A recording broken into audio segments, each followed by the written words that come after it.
rockets and bombs and all these firecrackers. And my brother saw it. He freaked out. He said, "What? What'd you do? These things are dangerous." He gathered them all and went and threw them into a bucket of water right away.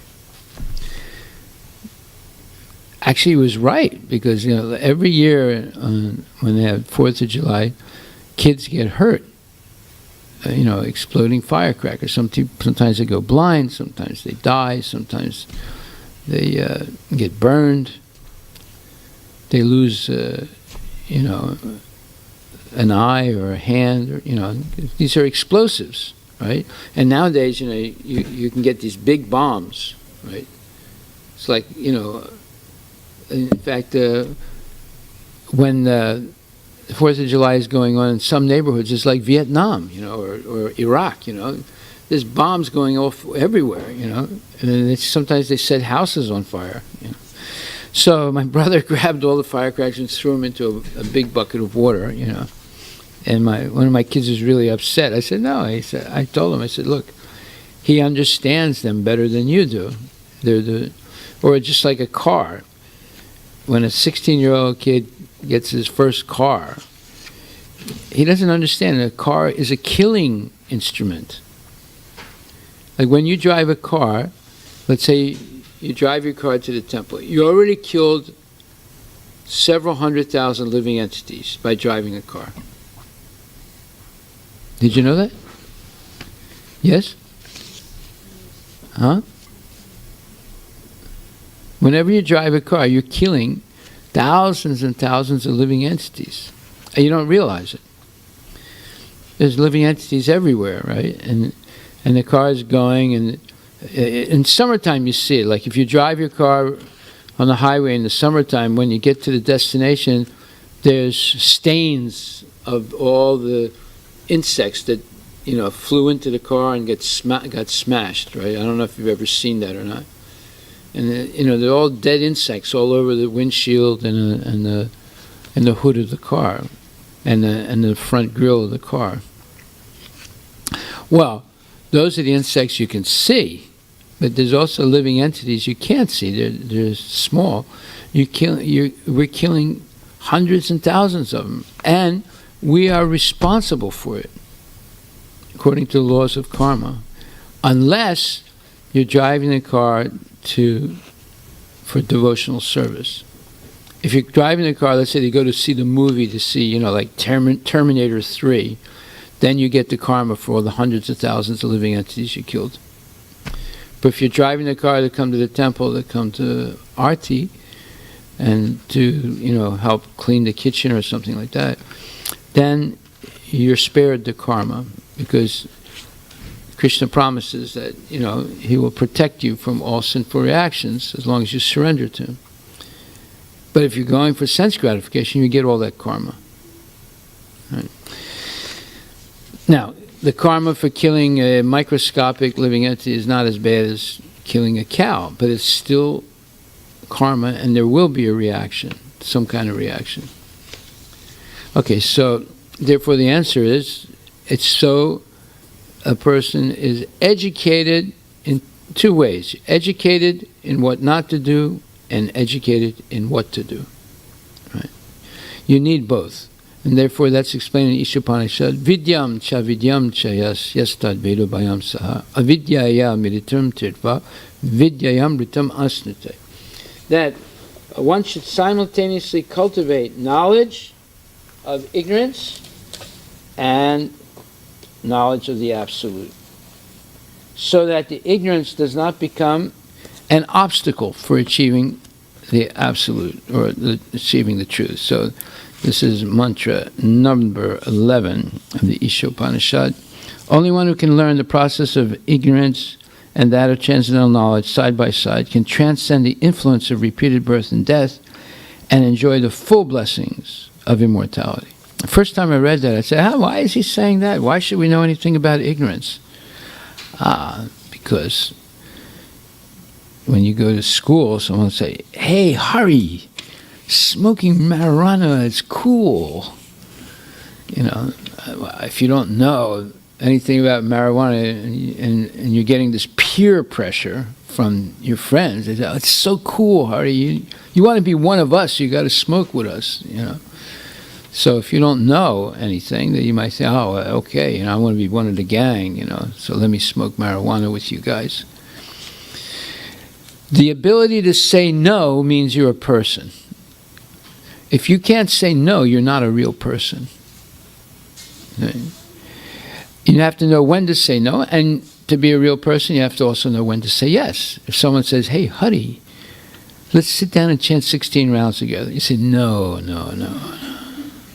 That means you're not a person, because you don't know when to say no, and you don't know when to say yes. Right? So here it says, let's see.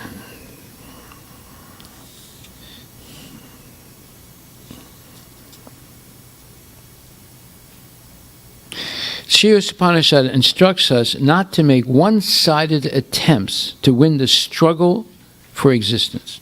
Everyone is struggling hard for existence, but the laws of material nature are so hard and fast that they do not allow anyone to surpass them. In order to attain a permanent life, one must be prepared to go back to Godhead. The process by which one goes back to Godhead is a different branch of knowledge, and it has to be learned from revealed Vedic scriptures such as Upanishads, Vedanta, Bhagavad Gita, and Srimad Bhagavatam. To become happy in this life and attain a permanent blissful life after leaving this material body, one must study the sacred literature and obtain transcendental knowledge. The conditioned living being has forgotten his eternal relationship with God and has mistakenly accepted the temporary place of his birth as all in all. The Lord has kindly delivered the above-mentioned scriptures in India and other scriptures in other countries to remind the forgetful human being that his home is not here in this material world. The living being is a spiritual entity, and he can be happy only by returning to his spiritual home. So, you know, all these instructions. Okay, so here's the main point. From his kingdom, the personality of Godhead sends his bona fide servants to propagate this message by which one can return to Godhead. And sometimes the Lord comes himself to do this work. Since all living beings are his beloved sons, his parts and parcels, God is more sorry than we ourselves to see the sufferings we are constantly undergoing in this material condition. The miseries of this material world serve to indirectly remind us of our incompatibility with dead matter. Got that?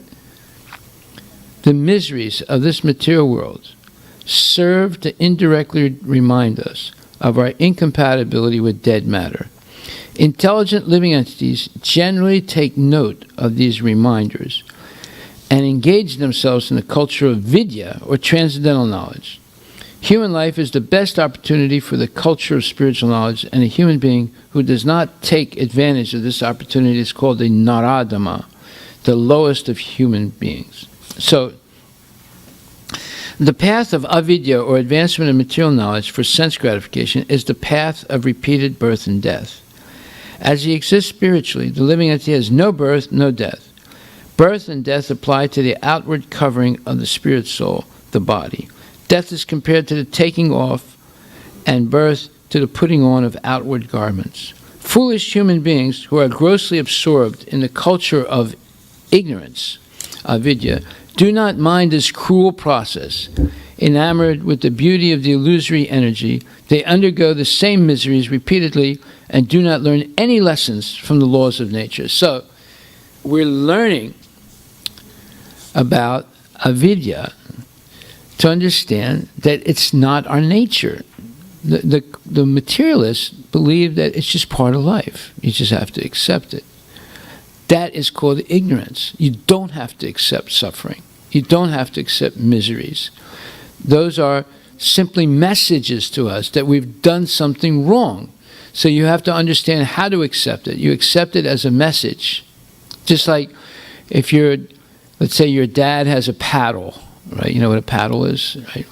And every time you do something wrong, you get whacked in the backside with the paddle. So after a little while, you say, hey, wait a minute. You know, I mean, that's what we do to the cows. You know, every time they do nonsense, we whack them, not on their head or anything like that, but on their backside. And then they realize, I did the wrong thing, I better not do it again, otherwise I'll get whacked. So in the same way, if you don't get whacked, then you develop the material concept of life. In order to have sense gratification, you have to also accept birth, death, old age, and disease. And that is ignorance. These things are unacceptable, and they're not necessary. They only happen to people who are in ignorance. When you're out of ignorance, you become unaffected by these things, and you just stay completely engaged in Krishna's service. So here it says, foolish human beings who are grossly absorbed in the culture of avidya, or ignorance, do not mind this cruel process, meaning birth, death, old age, and disease. Enamored with the beauty of the illusory energy, they undergo the same miseries repeatedly and do not learn any lessons from the laws of nature. And that's the reason why we're studying the material conception of life, so that we do not become attracted to it. It looks very attractive. The karmis make it look very attractive. Look at all these nice magazines, the magazines at the cash register, the Safeway and the QFC and Walmart and Fred Meyer, right? You ever see those magazines? You ever see those magazines? What are they about? It's all about sense gratification, glorifying it. It's all glorification of sense gratification. And make it look really nice, right? And so the more people become addicted to sense gratification, the more they become resigned to accepting birth, death, old age, and disease. It's just part of the process. But they don't get any message. The message of misery is, you've done something wrong.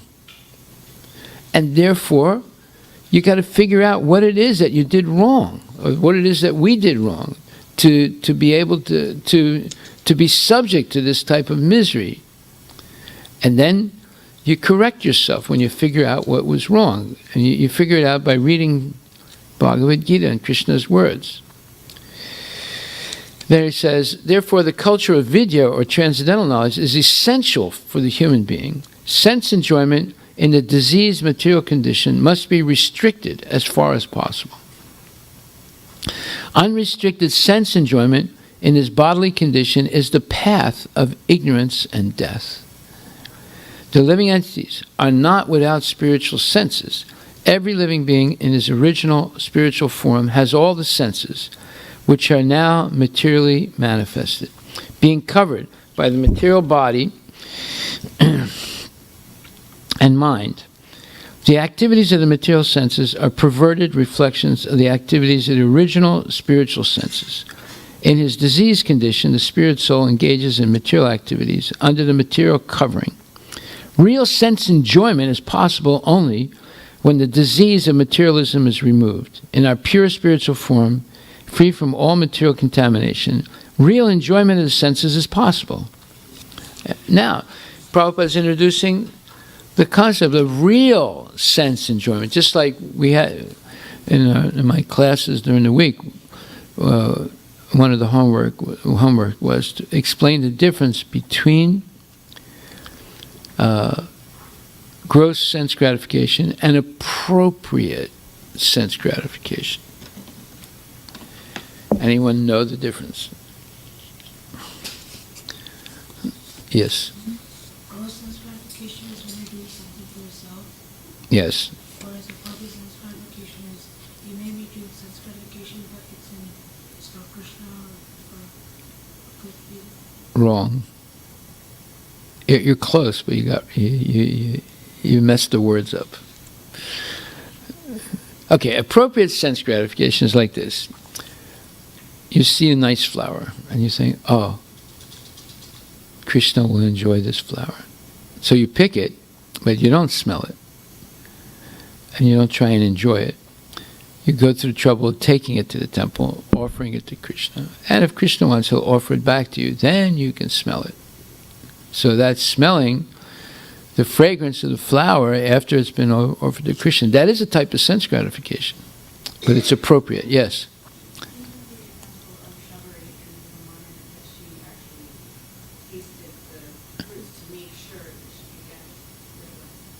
And that was not sense gratification.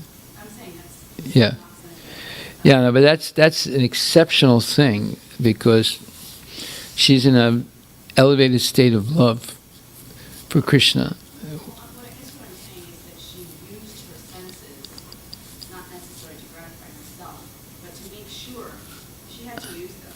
Yeah, but there was no sense gratification. You're saying she used her senses in order to serve Krishna.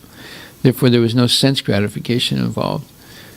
Well, you could say that they were gratified in the service of Krishna, because that's the only way they can use But not from the tasting, though.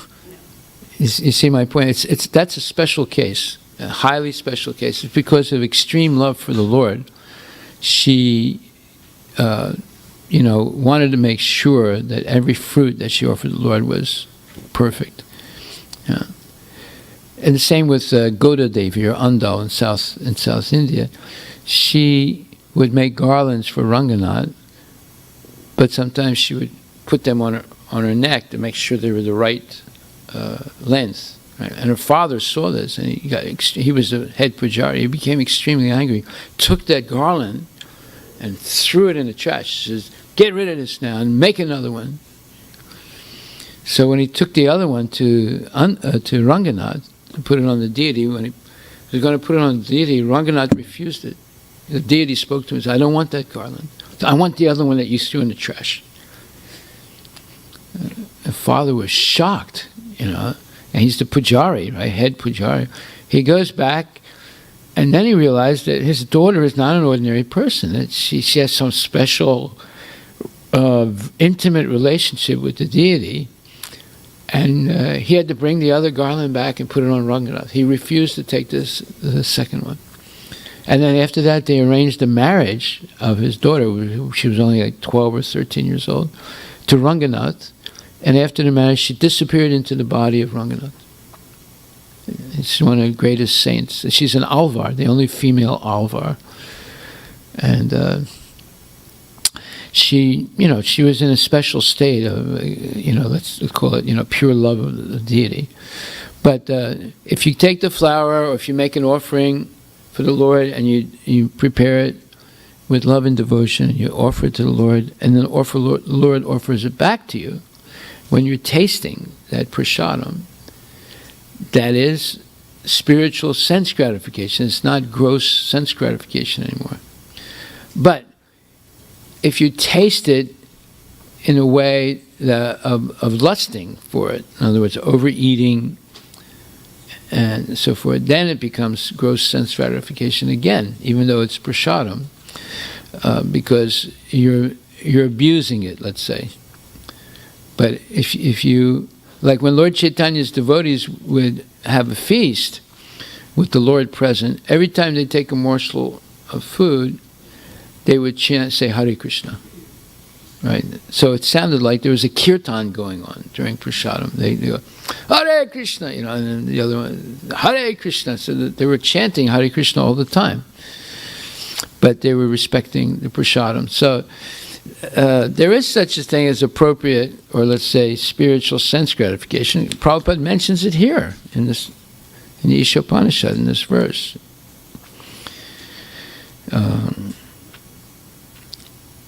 It says, unrestricted sense enjoyment in his bodily condition is the path of ignorance and death. The living entities are not without spiritual senses.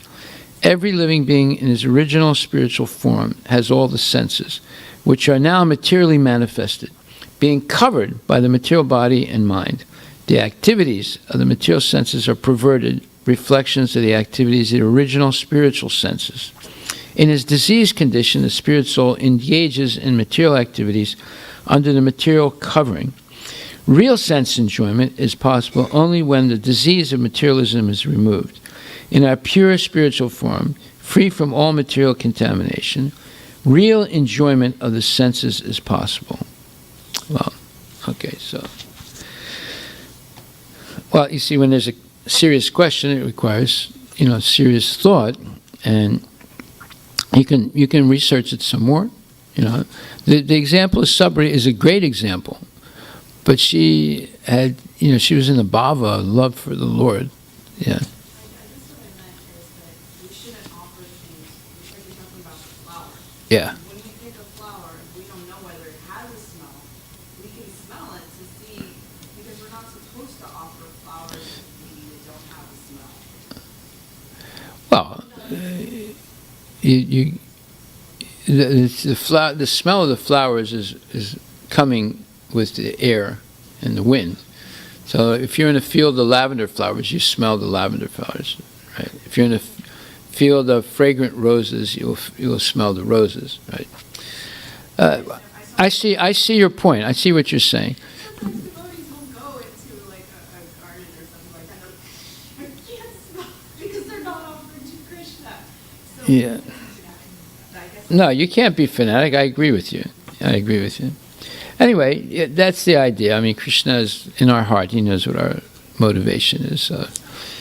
If you make sure it has a smell, I mean, many carnations that we buy have no smells. You know, that's why we grow our own flowers during the winter. I mean, summer, because you know the marigolds actually have a nice smell to them. You know, but many of the carnations, many of the flowers that we're offering in the wintertime hardly have any smell at all. But, huh? sometimes in temples they'll add the smell. I know, but those are artificial. If you get the real essential oils, that's different.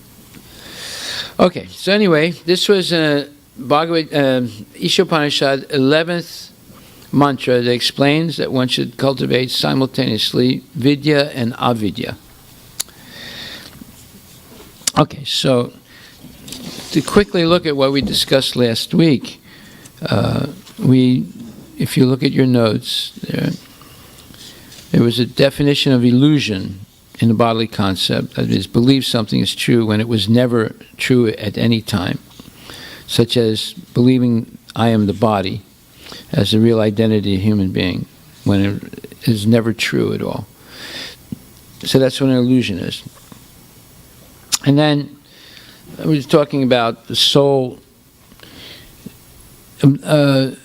How big do you think your soul is, Hari? Really small. Like the tip of my hair.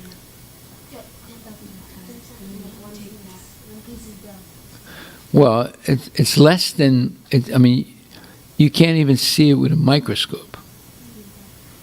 That's how small it is. So can you believe that that is you? You can believe it? How big is the elephant's soul? It's not bigger than us? No. See, this is bewildering. Most people can't deal with that we are so small. And then Paramatma is even smaller. Yeah, it's even smaller. Although he does appear sometimes like the size of a thumb in the heart. You know. But he's also smaller than the soul. Yeah. Why do we even say what size they are when we can't, even if we could have the capability to look that far, we couldn't see them anyway because they're not. True. But just because we can't see him doesn't mean Krishna can't see him. I'm just wondering why we mention what size they are. Because it's shastric and it's important that we overcome the bodily conception of life. That little sperm, that was us at one time, you know. And the sperms, they're not all men; they're men and women, you know, the male and female.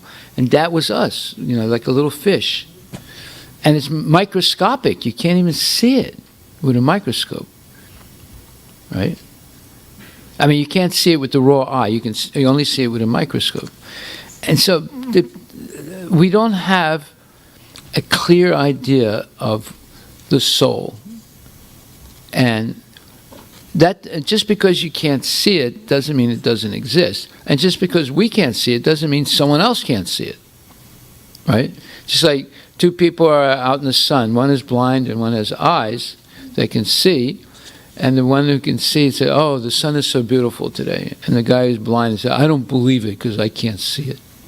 Well, just because he can't see it doesn't mean the sun doesn't exist. And just because he can't see it doesn't mean nobody else can see it. So obviously someone else can see it. And that's Krishna. Therefore he can describe it, even though we're not able to see the soul. We're not able to see even an atom. The soul is smaller than an atom. See? Therefore, whenever you approach the origin of things, you run into incredible mystic power that's beyond our understanding. Yeah. And that's not you and me only, that's the scientists too. They don't like to admit it, but they know.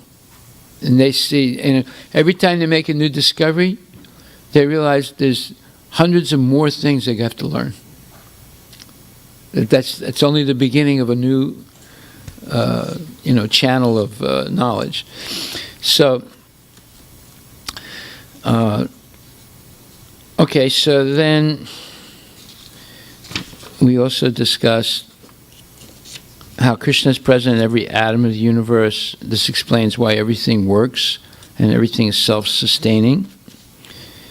And as long as we are subject to lamenting and desiring, we are always miserable and never capable of understanding anything spiritual.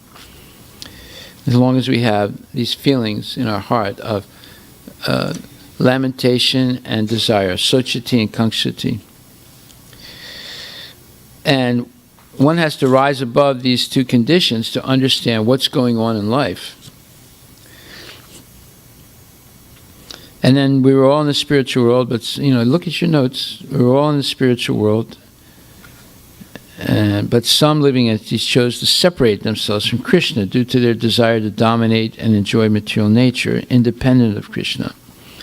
This desire is the cause of the fall down of a living entity from his constitutional position as the eternal servant of Krishna. Once the living entity comes into this material world, his karma cycle begins. Now there's such a thing as a karma cycle. Yeah? Sometimes it feels like a chicken and egg problem to me, because we say as long as you're lamenting and desiring, you can't understand spiritual. On the other hand, the way to stop lamenting and desiring. What? The other hand, what?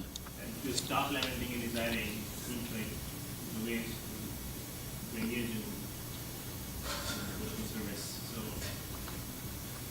sometimes struggle because No, I'm going to explain to you now. This is an important question. Not having a final goal in life means you always will be lamenting and desiring.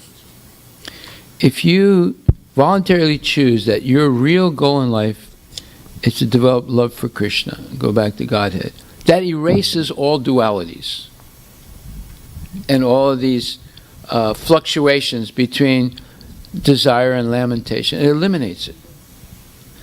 Why? Because you have a final goal. But if you don't know what the final goal in life is, your mind's always disturbed by lamentation and desire. Can you understand that? I'll give you an example. Let's say someone says to you,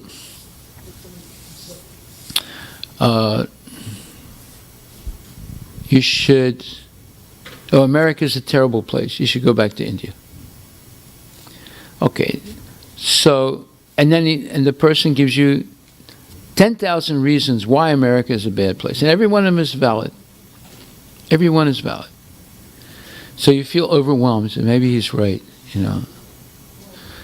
But then your spiritual intelligence kicks in. And you say, well, wait a minute. I want to stay in that place where I can be practically and conveniently Krishna conscious. And, by the way, the same 10,000 negative things in America exist in India too. So, therefore, I'm not getting a deal going back to India. I'm getting the same thing. But where, is it India or where I am in America, that I have easy access to Krishna consciousness and a great opportunity, great association to make spiritual progress. Now, if that's in India, then you would decide to move back to India. If that's in the United States, you would stay in the United States. Because you have one goal. You don't have 5 or 10 goals. You have one goal, ultimate goal of life, final goal. When you don't have a final goal or ultimate goal in your life, then you're always lamenting and desiring. And not only lamenting and desiring. There's a very nice verse in the 12th chapter. It says, "Na hishyati na dvesti, na sochati na kankshati, subha subha parityaji, bhaktimam yo samepriya." And this verse says, one who neither rejoices nor grieves, who neither laments nor desires, and who renounces both auspicious and inauspicious things, such a devotee is very dear to me, Krishna says. And Prabhupada explains, a pure devotee is neither happy nor distressed over material gain and loss, nor is he very much anxious to get a son or disciple, nor is he distressed by not getting them. If he loses anything which is very dear to him, he does not lament. Similarly, if he does not get what he desires, he is not distressed. He is transcendental in the face of all kinds of auspicious and inauspicious and sinful activities. He is prepared to accept all kinds of risks for the satisfaction of the Supreme Lord. Nothing is an impediment in the discharge of his devotional service. Such a devotee is very dear to Krishna. Yeah, I guess maybe the problem is that most people around us in our lives are not like that. So it's very hard to become like that. I guess we know we want to be like that. Yeah, I know, but that's why we have the temple. Yeah. And that's why we have Bhagavad Gita class, and we're hearing this on a regular basis. You know, I mean, do you ever have this discussion anywhere else? That's exactly the problem, right? Because we don't. That is the problem. That outside the temple, life is very different. No, I know, but that's why Prabhupada went to the trouble to establish these temples, because he wanted a place where people can come easily and learn that Krishna is the Supreme Personality of Godhead. We're all His eternal servants, and our salvation in life is serving Krishna. Very simple. Yes.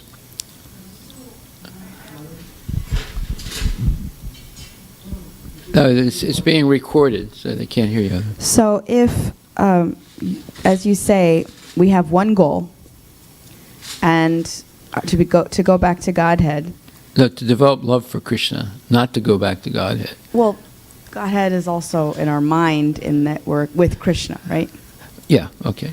So you may say, if I've heard devotees say this, if I don't make it in this life, then I can take another birth and I can just serve Krishna in that life. So what's wrong with that idea? Well, you see, are they saying that, okay, I admit I'm imperfect, and I'm not going to make any attempt to get perfect, but I still chant Hare Krishna, you know, as much as I can. Okay, that is nonsense. That's a nonsense position, right? Okay. But if they say, look, I'm imperfect, I know it, but I'm going to do everything I can to try and perfect my Krishna consciousness in this lifetime. There's no guarantee that next lifetime he or she will become perfect. So, better to do it in this lifetime.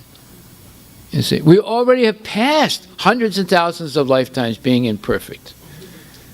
So, at least there's one lifetime we should try and become perfect. But if we make this phony excuse, well, you know, I mean, my soul's eternal, and, you know, if I don't make it now, I'll make it, I can keep trying in the next life. What he's saying, what the person is saying is, I'm having secret sense gratification. I don't want to, you know, announce it publicly. And therefore, I've made up this philosophy, because I know that some of the philosophy, the soul is eternal, and we have many chances. It's not like Christianity. You're only born once. You only have one chance, right? We have many chances. So I'll take advantage of that loophole and continue to be, 50% Krishna conscious and 50% nonsense, And then next life, I'll maybe up it a little bit to 60% and 40%. You never can compromise with sense gratification, because it'll always, seize control of the mind. What I would say is that you've been given the chance to be Krishna conscious in this life, you have good intelligence, you have healthy body. Why take the chance that in your next life you may lose those things? Yeah, there's no guarantee. So Jesus, the Christians, they formalized that concept. They're saying, you only have one life, and either you make it or you're finished. Right? Now Krishna consciousness would say, you're eternal. You can never really die. But the problem is, you can eternally remain in the material world because the soul's eternal. And if you have a chance now to stop this whole thing, you should take it. And if you say, well, I'll do 50%, and the other 50% I want to, feel comfortable, have some sense gratification. And the next life I can continue again. That's a very, very risky philosophy. And it just means that the person is not convinced to give up sense gratification. That's all it means. And that philosophy indicates it. Yeah. Okay. Okay, so here, anyway, we're going over these, and we got to the karma cycle. There are many cycles. There's the nitrogen cycle, there's the water cycle, there's the carbon cycle, there's the phosphorus cycle, there's the menstrual cycle. There are all these cycles in nature created by Krishna that sustain life on this planet, and we can't destroy them. We can try and interrupt their normal functioning, but we can't stop them. Therefore, all this thing about, global warming and, the world's going to come to an end. It's going to, by 2031, the whole planet will be ruined and we have to all go to Mars, It's all a bunch of nonsense. It's all nonsense. There's no factual basis to any of it. Let them try and stop the carbon cycle. Then you might have to leave the planet. Or let them try and stop the water cycle. The sun evaporates the seawater and separates fresh water from the salt. And then the sun produces clouds, right? And then the sun produces the wind that pushes the clouds over land. And then the sun, because of the changing of heat and cold, the droplets coagulate and they start falling as rain. Let them stop that cycle. Then you have a real problem. But they can't stop that cycle. They have nothing to do with it. So that's the water cycle. Then there's the carbon cycle. They have nothing to do with that either. They claim, oh no, we're ruining the atmosphere by pouring,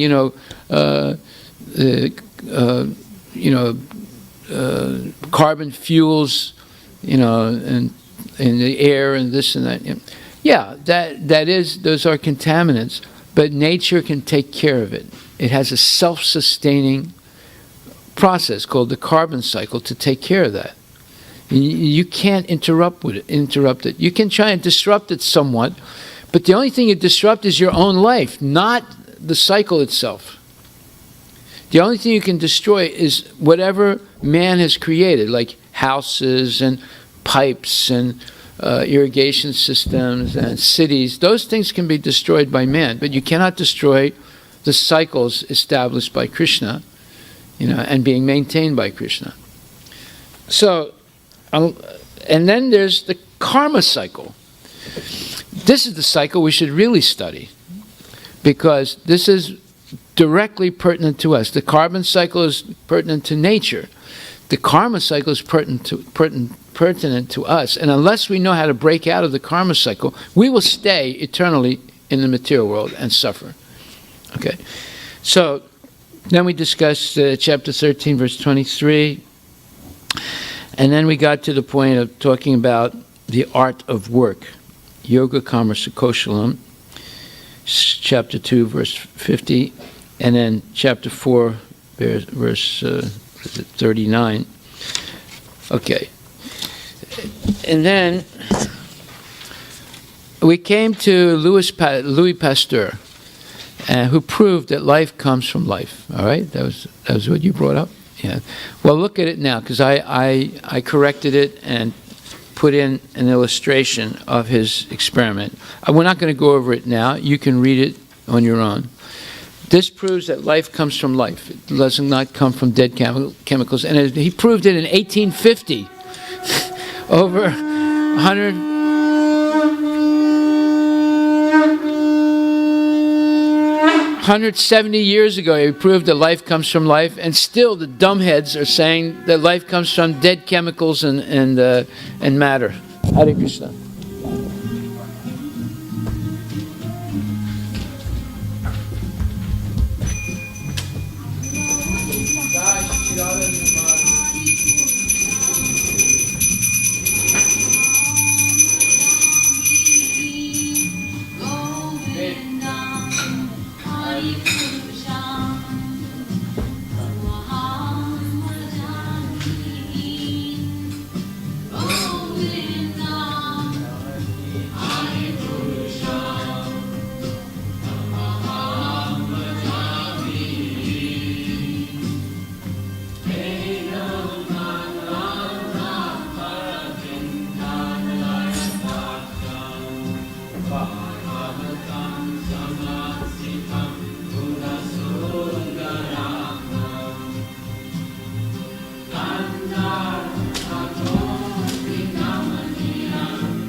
Can you get the Play the Madanga.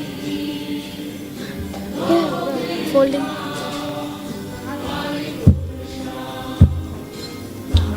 Just sing the entire thing straight, then go Hare Krishna, Hare Krishna, Hare Krishna. The Jai Nath Mela Nath just get it. Get it? Yeah. Sing the entire thing end to end. And then do Hare Krishna on time. And then Jai Nath Mela Nath Jai Nath on that. Love.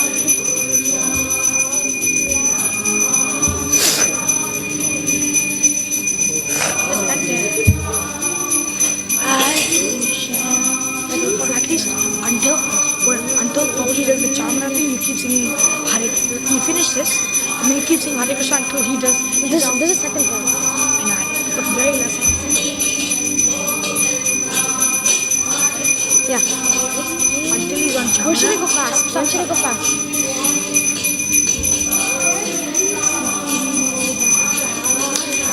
Yashomati Nandana Vraja Varanagar Gokula Kana.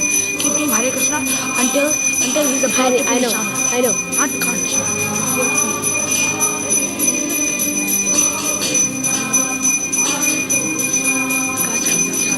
Gosh.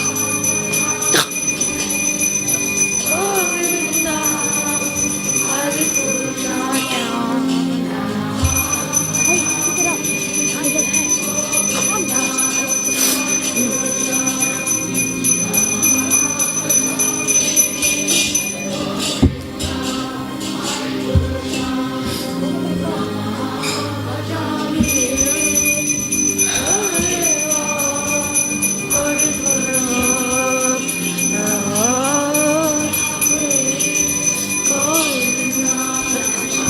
Bye bye, Nigel.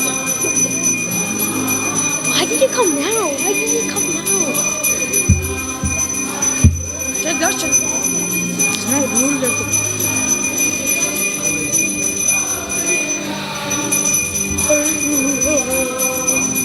Why did you come? Why did you come?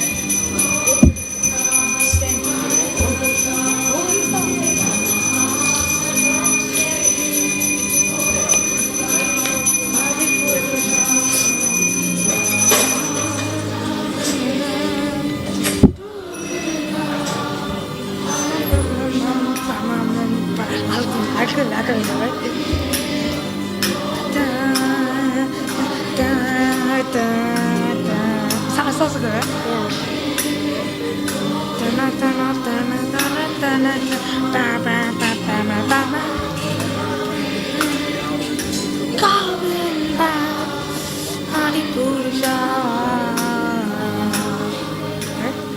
Yeah.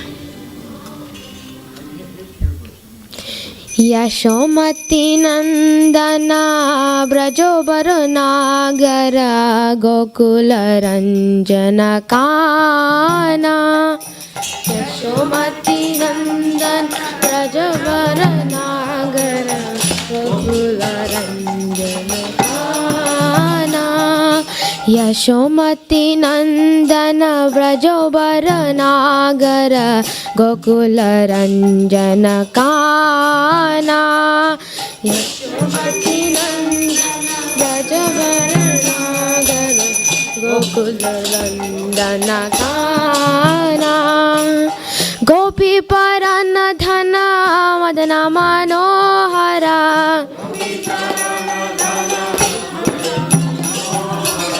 गोपी परन धन मदन मनोहर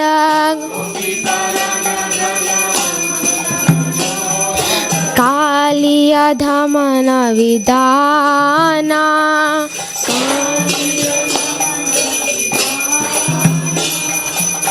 अमल हरि नाम मिया विलासा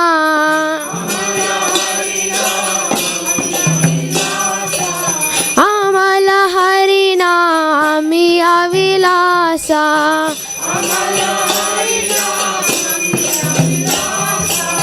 विपिना पुरंदर नवीन नगर bore विपिना Purandar नवीन नगर bore वंशी वदन सुवासा वंशी वदन सुवासा ब्रज जन पालन सुरकुल नाशन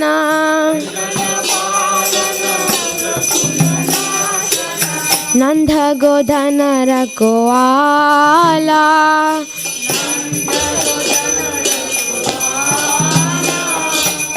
गोविंद माधव नवनीत तस्कर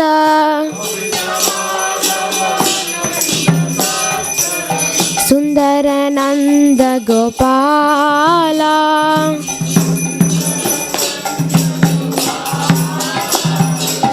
यमुना तट चर गोपी वसन हरा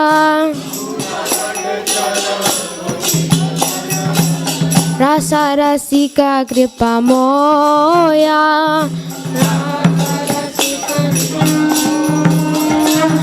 श्री राधा वल्लभ वृंदावन नटवर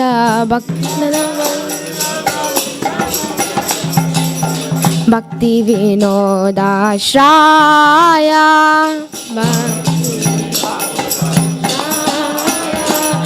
यशोमती नंदन ब्रजोबर नागर गोकुलनंदन ब्रज अना यशोमती नंदन ब्रजोबर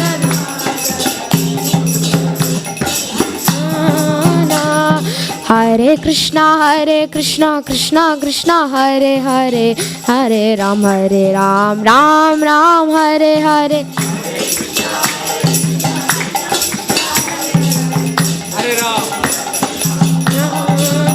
जय राधा नील Madhav Radhe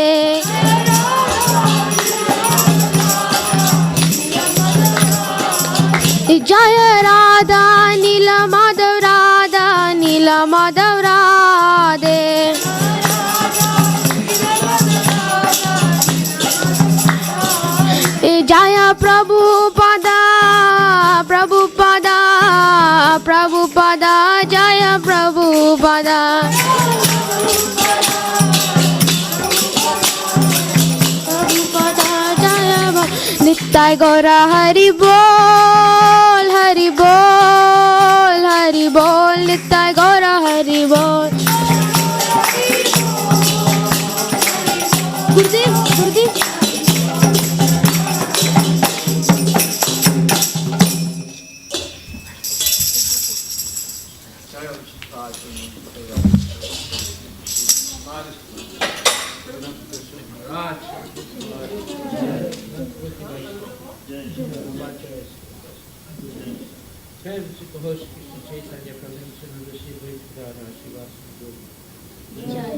Radha Krishna Guru Sam Radha. Go.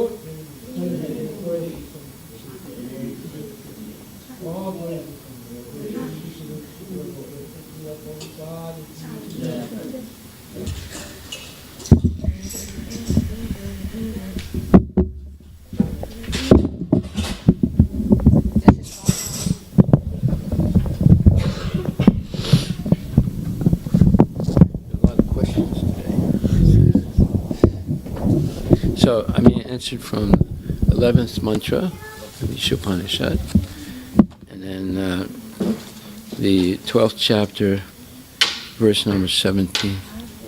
Those are two things I answered the questions with. Okay, so if you want to find out more about Louis Pasteur's experiment in which he proved that life comes from life in 1850s, you just read the notes. I corrected it, what it was there before, and then you have an illustration also. It shows you how he did his experiment. So today, we're going to discuss much more in detail how to go back to Godhead. And to know that, look up the 12th chapter in Bhagavad Gita, verse number 6 and 7. Yetu saravani karamani mae sanyasya matpura ananyanaiva yogena mam dhyayanta upasate te samaham samudarata mrityu samsara sagarat bhavani nachirat parta mai avesita chetasam. Okay, so this verse says, but those who worship me, giving up all their activities unto me, and being devoted to me without deviation, engaged in devotional service, and always meditating upon me, having fixed their minds upon me, O son of Pritha, Arjuna, for them I am the swift deliverer from the ocean of birth and death. So you don't have to wait till your next lifetime. It can all happen right now, in this lifetime, and very quickly. Achan, he says, Te samaham samudarta, I'm the swift deliverer. Can actually happen very quickly, that you can go back to Godhead.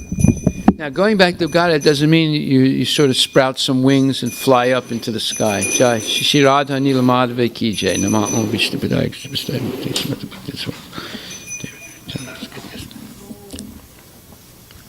Going back to Godhead means that you are constantly thinking of Krishna. Therefore, wherever you are, in the material world or the spiritual world, you're liberated. That's what it means. You don't necessarily have to leave the material world. Arjuna is always in the material world. Is he a conditioned soul? No, because whenever he's here, he's with Krishna. Wherever Krishna is, that is transcendental. So Arjuna has a special type of liberation. He's always helping Krishna in his pastimes in the material world. So, therefore, this verse is the answer how you can go back to Godhead rather quickly also.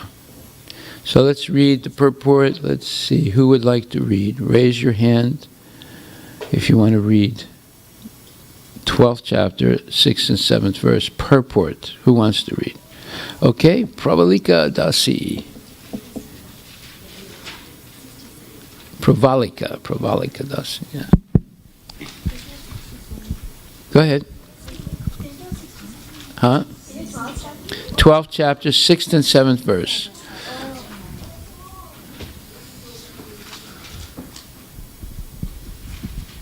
It is explicitly stated here that the devotees are very fortunate to be delivered very soon from the material existence by the Lord.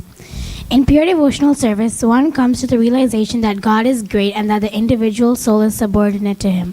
His duty is to render service to the... There's a way of saying this in Hindi. It says, Krishna Mahante Ham Tuchhe. So if you understand that basically in pure devotional service, one comes to the realization that God is great and that the individual soul is subordinate to Him. Now, most people never realize this. Never. In the whole lifetime, they live 80 years, 100 years, they don't realize that Krishna is the Supreme Personality of Godhead, or He's great, and that we are all subordinate to Him. That's what we're trying to learn by coming to class. Because as soon as you accept that, then you understand that my constitutional position is to be the servant of the Lord. That's the beginning of Krishna consciousness. Go ahead, Pravalika. His duty is to render service to the Lord, and if he does not, he will render service to Maya. Therefore, see, that's a major point. You can't stop serving. So either you're going to serve Krishna or you're going to serve Maya. But you'll never stop serving, because that's your dharma. So there's dharma is service. And Sanatan Dharma is serving Krishna.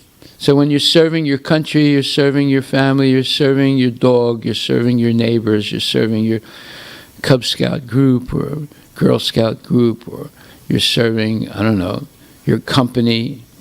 That's like a dharma, right? Because that means service. You can't get away from service. Everyone's serving someone. Yes?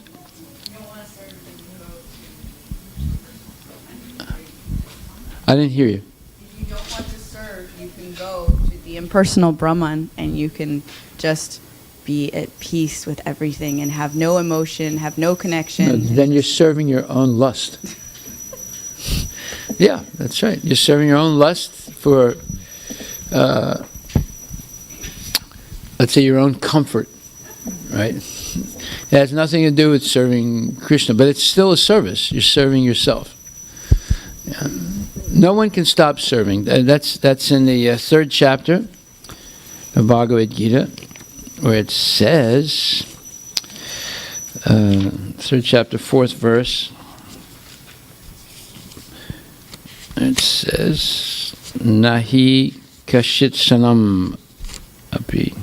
Nahi kashit sanam api jatutistati akarmakrit karyatehi avasa karma sarvak prakriti jaya gunai.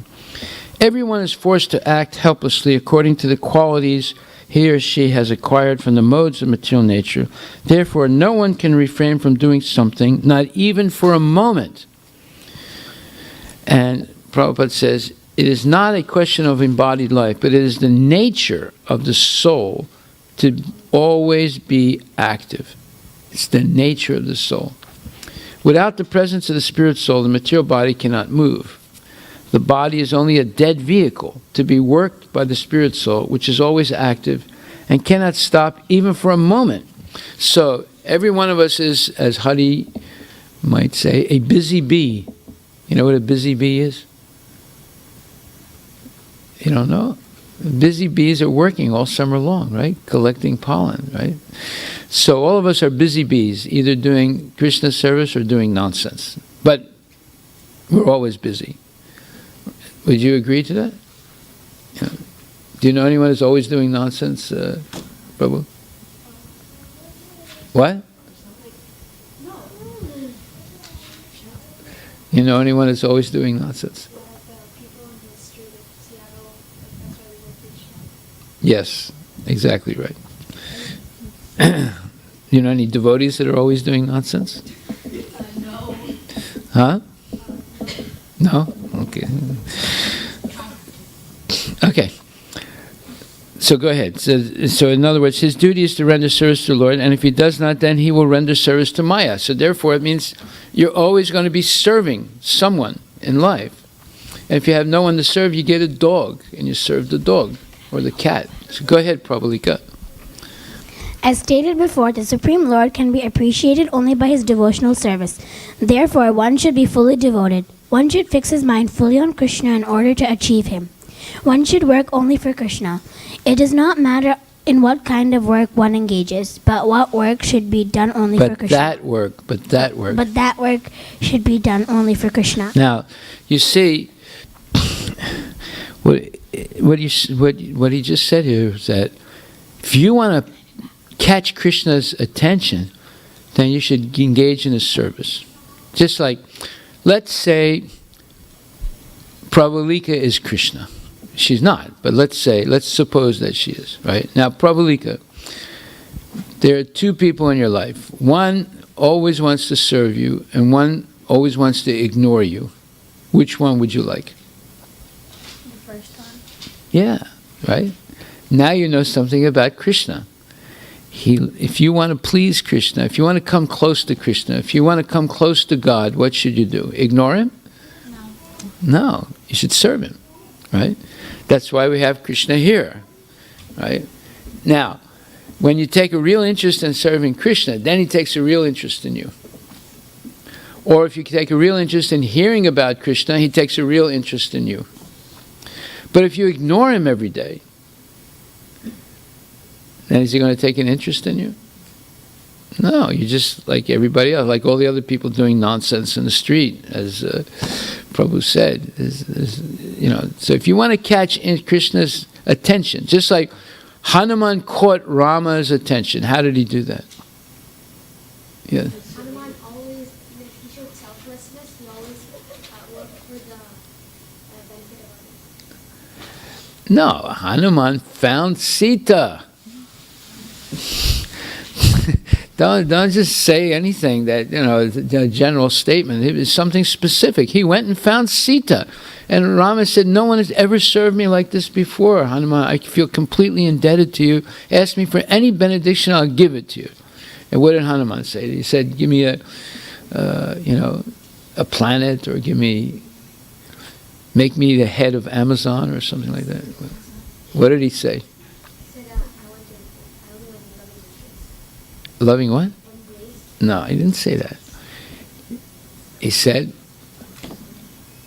yes, what he said? Yeah, well, actually he said, Hamare Raksha Karo, right? Please always protect me so I can continue as being your servant, right? Hamare Raksha Karo. So, this is a secret here. Prabhupada is revealing a secret. He's revealing how you can catch Krishna's attention. Now, let's say, okay, Sai, can you catch Trump's attention? Huh? Bad? No, you won't get it. No, that won't get his attention. You'll get his attention if you do something really good, not really bad. No, you're not going to get his attention. You get the attention of the police, yeah, but not of Trump. No, if you do something really, really good, you'll get his attention. See? If you do something bad, you get his attention. No. Yeah, you do something really good, you'll get his attention. So, if you do something bad, you get his attention, but it's not in a positive way, right? But you'll get a positive attention from him or from anybody if you do something really good. And especially Krishna, if you engage in his service and on the standard of devotional service by following rules and regulations, and only desire to please the Lord, then you get his attention, and he will become your friend and always protect you. Hamari Raksha Karo, Okay, go ahead. Go ahead, Prabhalika. One should fix his... that is the standard of devotional service. The devotee does not desire any achievement other than pleasing the Supreme Personality of Godhead. His life's mission is to please Krishna, and he can sacrifice everything for Krishna's satisfaction, just as Arjuna did in the battle of Kurukshetra. The process is very simple. One can devote himself in his occupation and engage at the same time in chanting Hare Krishna, Hare Krishna, Krishna Krishna, Hare Hare, Hare Rama, Hare Rama, Rama Rama, Hare Hare.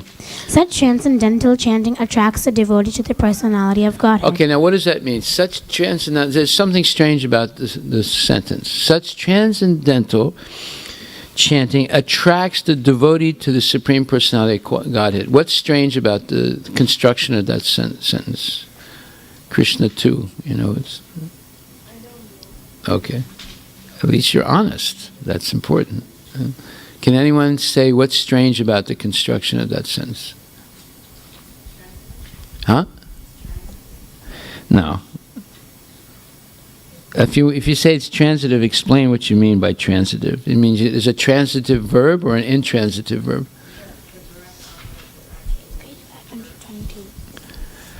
Well, there's an inversion of the direct object.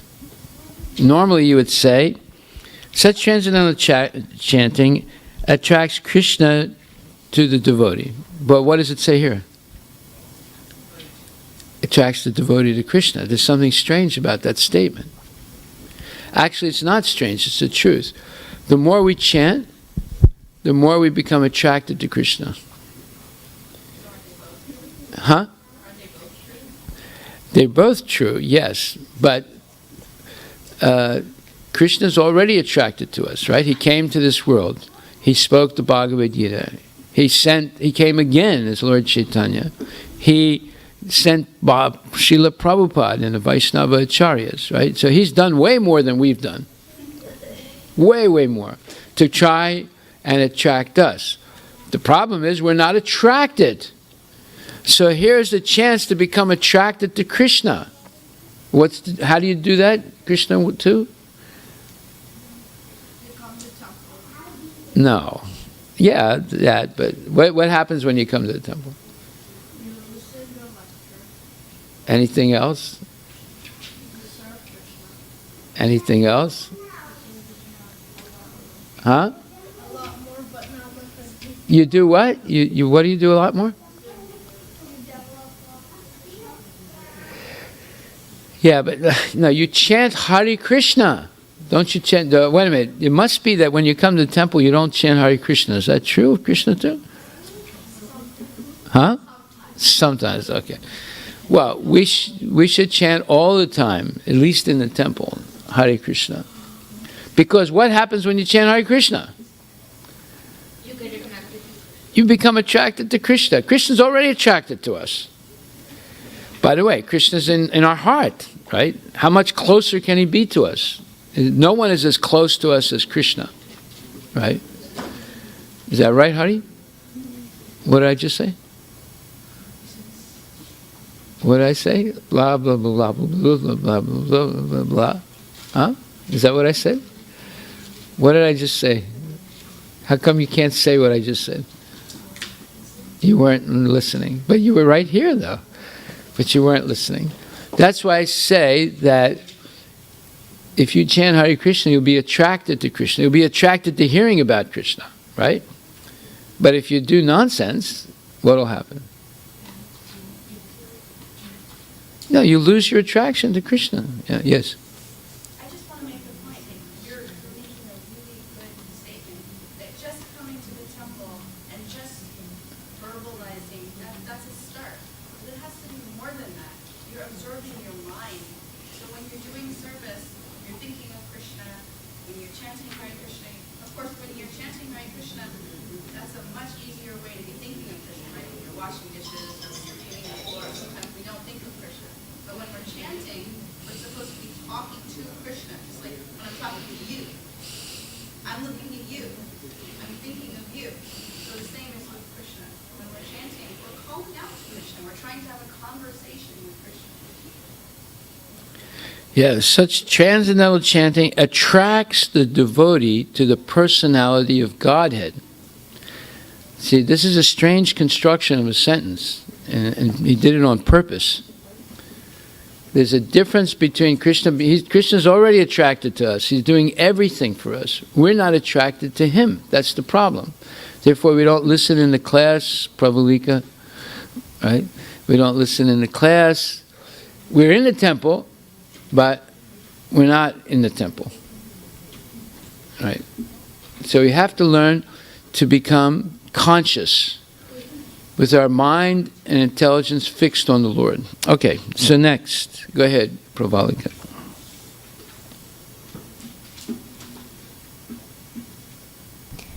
The Supreme Lord herein promises that without delay he will deliver a pure devotee thus engaged from the ocean of material existence. Those who are advanced in yoga practice can willfully transfer the soul to whatever planet they like by the yoga process, and others take the opportunity in various ways, but as far as the devotee is concerned, it's clearly stated here that the Lord himself takes him. The devotee does not need to wait to become very experienced in order to transfer himself into the spiritual Okay, sky. so in order to transfer yourself to another planet in the material world, right? It's very complicated. You have to do what's called Kriya Yoga. It's very difficult and very dangerous. You have to be able to raise your soul up through the 5 different pockets of air in the body, up to the Brahmarandra. The Brahmarandra is a soft spot. It's actually a hole in the skull. Now, that hole is very big when a child is first born. You can feel it. It's a soft spot. It's pretty big. But as you get older, it gets smaller and smaller and smaller until it's like a tiny hole. And you have to be able to raise the soul to that area called the Brahmarandra. And then your soul comes out with the subtle body, and you can travel throughout space, anywhere you want to go. But if you miss that hole, it cracks your skull and you die. So it's a dangerous process. Only the most experienced people are able to do it. But you're still in the material world. You haven't gone back to the spiritual world. So it's a useless endeavor. Just like, some people, somebody wants to become a gymnast. You know what a gymnast is? Were you practicing gymnastics there? You know what a gymnast is? Huh? Huh? They practice for hours and hours. Years. They practice for years on the jungle bars, and they twist their bodies here and there. They fly through the air. It takes years to learn how to do that, and you have to be trained by top experts, right? But what did they accomplish by doing that? Okay, they accomplished, maybe they got a gold medal in the Olympics, the really good ones.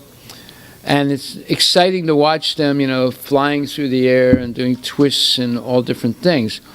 But ultimately, they're still in the material world, still subject to birth, death, old age, and disease. So wouldn't it be better to use all that energy that they expended to become Krishna conscious rather than become a gymnast? Because by then they can go back to Godhead. So we see here, you don't have to do all this complicated yoga, mystical yoga, etc. You simply have to chant Hare Krishna purely, respect prasadam, dance for the Lord, chant the holy name of the Lord, and easily you go back to God. In fact, Krishna sends his own airplane. Just like the president has Air Force One, right? Krishna has Garuda.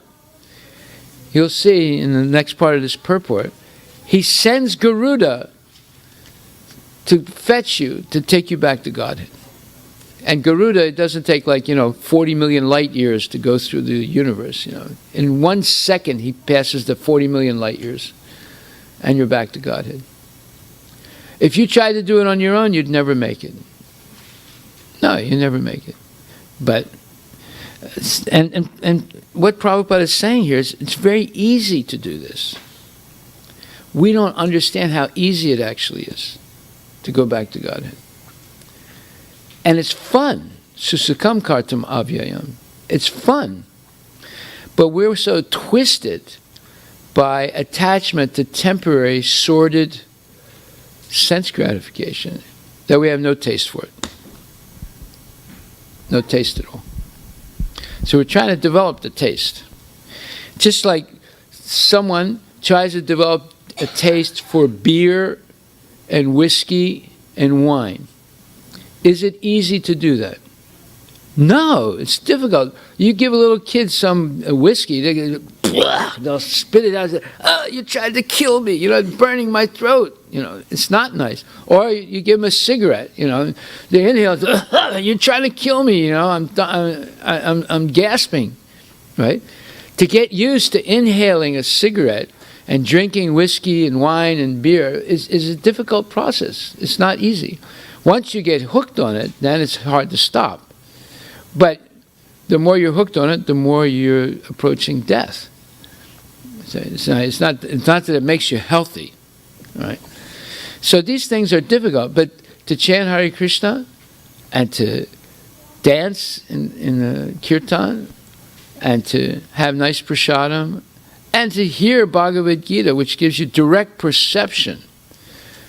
But yakshavagam dharmam susakam kartamavya, direct perception of who you are and your relationship with Krishna and how easy it is actually to go back to Godhead. All this is pleasurable. It's not misery. It's only misery if you're contaminated by nonsense. Then you say, "Oh, this is boring. I'm going to go out and talk nonsense and act silly and waste my time. Then I feel comfortable." So it's like a drug addict. They only feel comfortable when they shoot up heroin or smoke marijuana. But when they're not doing that, they don't feel comfortable because they're addicted to something that's like a drug. And that drug puts them in an artificial state. And then when they come down from that state, they don't feel good.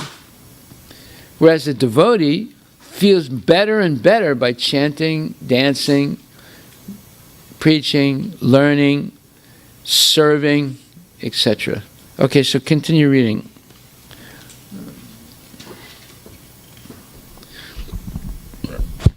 In the Varaha Purana.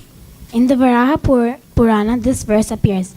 Nayami paramam sthanam achir adhigatam vina. Archir, not achir.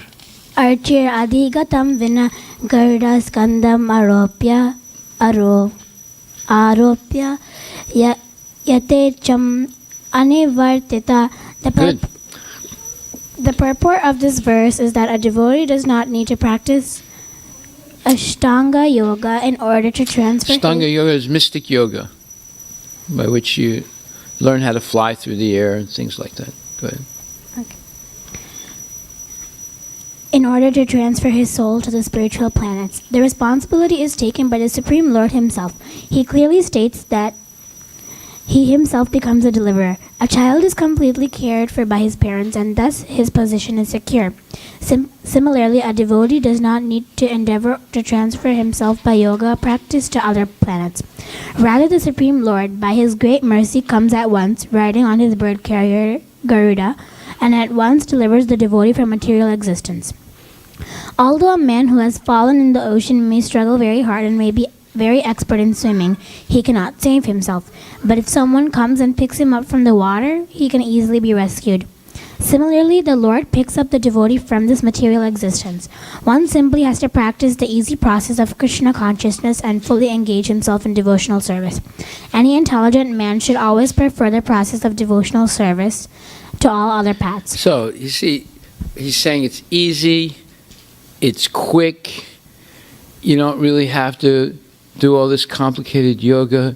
You just purely engage in Krishna consciousness, and Krishna comes himself to deliver you. Imagine how much he likes you, right? He'll come himself with his own airplane, Garuda. That's not just a supersonic jet. It's a transcendental jet. It can cross the entire material universe in a second, whereas you and Einstein would have to do it in 40 million light years. Light years. One light year is the distance light travels in 1 year. Light travels at 173,000 miles per second. So imagine what a distance that is, right? But Garuda can cross it in 1 second. So therefore, which way you want to go, Sai?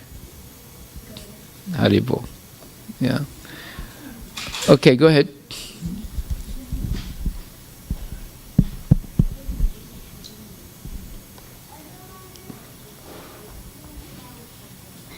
In the Narayaniya, this is confirmed as follows. Yavai sadhana sampatai purusartha chatushtaye taya vina tadapnoti naru narayanarshaya. The purport of this verse is that one should not engage in the different processes of fruitive activity or cultivate knowledge by the mental speculative process. One who is devoted to the Supreme Personality can attain all the benefits derived from other yogic processes, speculations, rituals, sacrifice, charities, etc.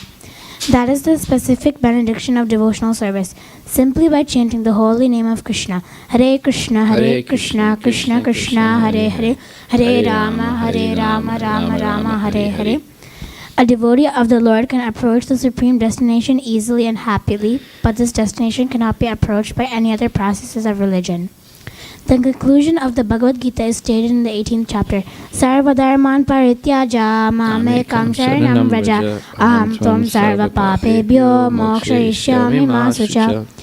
One should give up all other processes of self-realization and simply execute devotional service in Krishna consciousness. That will enable one to reach the highest perfection of life. Shri Radha Nilamadava Ki Jai.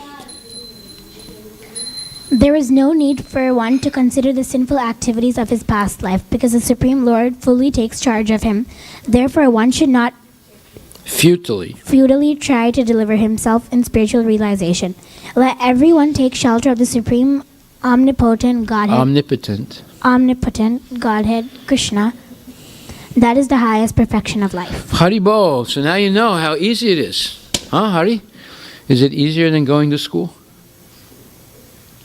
Yeah, much easier. This is the easiest thing in the world. But it's impossible for people who are nonsense. It's only easy for people who are pure in heart. It's impossible for the nonsense people. So how do you give up nonsense? That's the question. That's the next question. So that's your homework. How do you give up nonsense? You can write a couple paragraphs on that for tomorrow. How do you give up nonsense?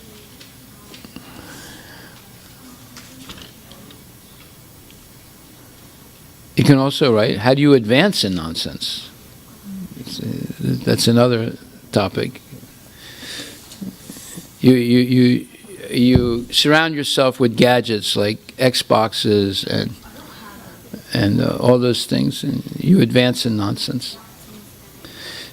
Okay, so how do you give up nonsense? Do you know, Prabhu? Serve Krishna, remain in good mood for Krishna. Well, that's some points. Okay, well, let's see what you come up with for tomorrow, okay? Any questions? The only thing that'll stop you from going back to Godhead easily is nonsense.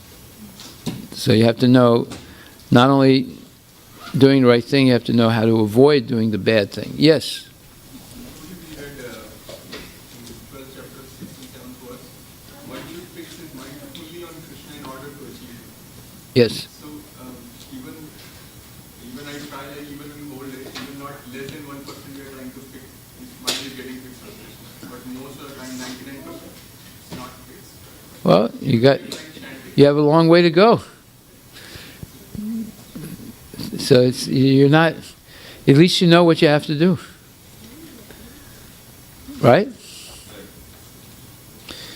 So the easy way is, every time you feel your mind going away from Krishna, Hare Krishna, Krishna Krishna, Hare Hare, Hare Rama, Rama Rama, Hare Hare.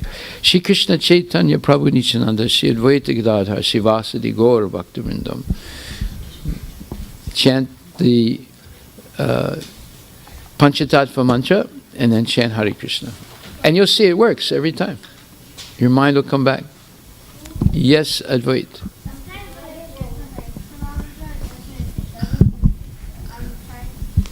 I try to chant attentively, but my mind keeps on going away. Why is that? Yeah, because that's due to past karma, the things that you've done in the past, and therefore it's trying to hold you back. But that's why you have the Panchatattva mantra.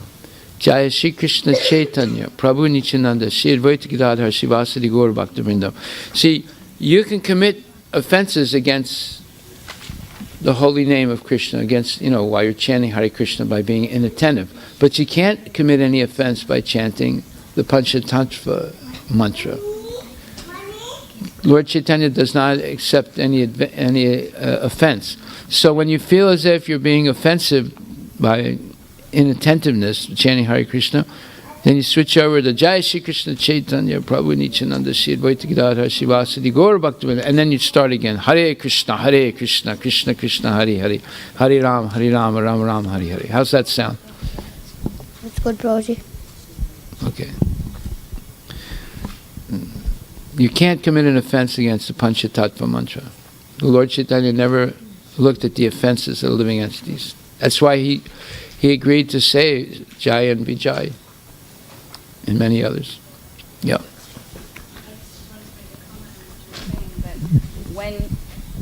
When you haven't been paying attention to Krishna for a long, long, long time, and then you say, hey Krishna, he really wants to test you. He wants to see, does this person really want to pay attention to me? So that's why we have to be patient. That's one of the qualities Be what? that we have to have. Be patient. Patient. Okay. Sometimes you will say, oh, I say mantra one time, or I chant one round, but Krishna's not talking to me. Why is that? Is there no use in chanting? But if somebody hasn't paid attention to you for a long time, you kind of wonder, are they really serious? Are they really calling me? Or are they just pretending? Well, that attracts them. And they're like, okay, but they won't talk to you, right? It's just like, if I'm having a conversation with you, and I say, hey, you, and you look over at me, and then I just talk to the wall. And I do that like about 20 billion times. After a while, you're going to be like, I'm not paying attention to you. But then if you keep calling, hey, I really want to talk to you, then maybe you'll look over, and then the more you're sincere, the more you're chanting with your heart, then Krishna can pay attention to us more and more and more.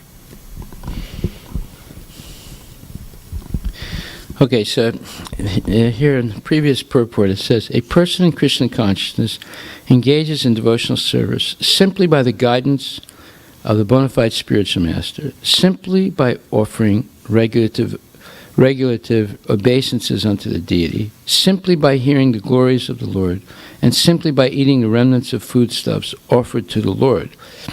That person realizes the Supreme Personality of Godhead very easily. So, this whole thing is easy, Advait. Are you listening? Is Krishna one listening, or were you trying to divert Advait's mind? Is what you said really important, Krishna one? Okay, so if it's not that important, don't say it. You can say it after the class. So, this is the easiest thing in the world. This is like, a no-brainer. Simply listen to spiritual, bona fide spiritual master, simply offer obeisances to the deity, simply hear the glories of the Lord, simply eat the remnants of foodstuff, meaning prasadam, offered to the Lord.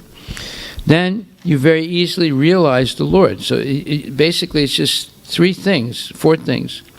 Listen to spiritual authority, offer obeisances to the deity, hear about Krishna, accept prasadam. That's it. Four things. And you'll easily go back to Godhead. So, is that hard? No, it's very easy. To become a doctor is really hard. To become an engineer is really hard. To become an IT expert is really hard.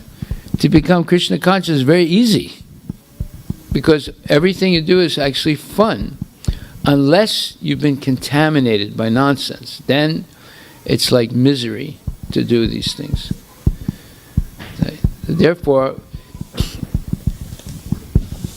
your homework is how to get out of nonsense. Because if you get out of nonsense, then you develop a taste for Krishna consciousness easily. Haribol. Thank you very much. All glories to Prabhupada Ki Jai.